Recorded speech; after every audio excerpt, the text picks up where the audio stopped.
Origins की बात करते हुए अम्बेडकर कहते हैं कि ओरिजिन्स ऐसा टॉपिक रहा है जिसको स्कॉलर्स ने सबसे ज्यादा परेशान किया है। कुछ लोग इससे बचते हैं, कुछ लोग घूम फिर के इसके ऊपर ही आते हैं, और कुछ का तो ये मानना है कि कोई एक सिंगल ओरिजिन नहीं है बल्कि मल्टीपल ओरिजिन्स हैं। अम्बेडकर कहते हैं कि मेरे को ये चीजें पजल नहीं करती, मैं इसमें बिल्कुल कंफ्यूज नहीं हूं। मैंने अपने मैकेनिज्म वाले कॉन्सेप्ट से ये एस्टेब्लिश कर दिया है कि एंडोगेमी ही एक लौता कैरेक्टरिस्टिक्स है कास्ट का। तो मेरे लिए ओरिजिन का मतलब ये है कि origin of mechanism of cost. आप मुझे बताओ कि सोसाइटी बनती किससे है?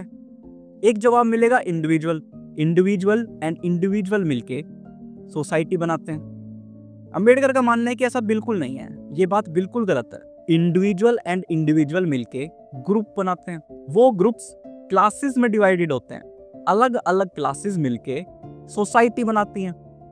एंशिएंट इंडियन सोसाइटी में भी अलग अलग क्लासेस हुआ करती थी। क्लास और कास्ट बिल्कुल नेबर्स हैं, बिल्कुल पड़ोसी हैं। एक ऐसी क्लास जिसमें एंट्री नहीं की जा सकती, रेस्ट्रिक्टेड है, चारों तरफ से उसके बाउंड्री है, बंद है, वो कास्ट बनी। हमें सबसे पहले ये ढूंढना होगा कि कौन सी क्लास ने अपने आप को सबसे पहले कास्ट बनाया। अंबेडकर कहते हैं कि मेरे पास इसका डायरेक्ट आंसर नहीं है, लेकिन मैं इनडायरेक्टली इसको आंसर करना चाहूंगा। अभी हमने बात की ही थी, कास्ट का एक लौता कैरेक्टरिस्टिक्स है एंडोगेमी। एंडोगेमी को बनाए रखने के लिए 3 कस्टम्स फॉलो करे जाते हैं: चाइल्ड मैरिज, सती और फोर्स्ड विडोहुड। तो हमको फाइंड करना पड़ेगा वो ऐसी कौन सी क्लास थी जिसमें ये सारे रूल सबसे ज्यादा स्ट्रिक्टली फॉलो किए जाते हैं।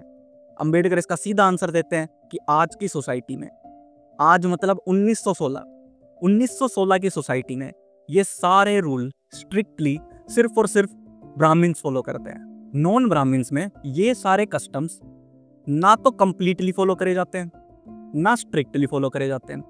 तो ब्राह्मण्स ही वो क्लास थी जिसने सबसे पहले अपने आप को कास्ट बनाया, अपना ग्रुप एनक्लोज किया, चारों तरफ बेड़ियां लगाई, चारों तरफ बाउंड्री बनाई और अपने आप को कास्ट बनाया।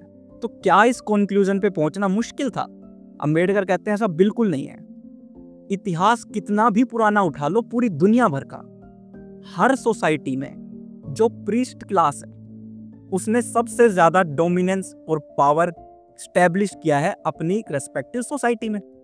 इंडिया में अपनी डोमिनेंस और पावर को बरकरार रखने के लिए यही सेम काम ब्राह्मण्स ने किया, सती, चाइल्ड मैरिज और एनफोर्स्ड विडोहुड का यूज करके।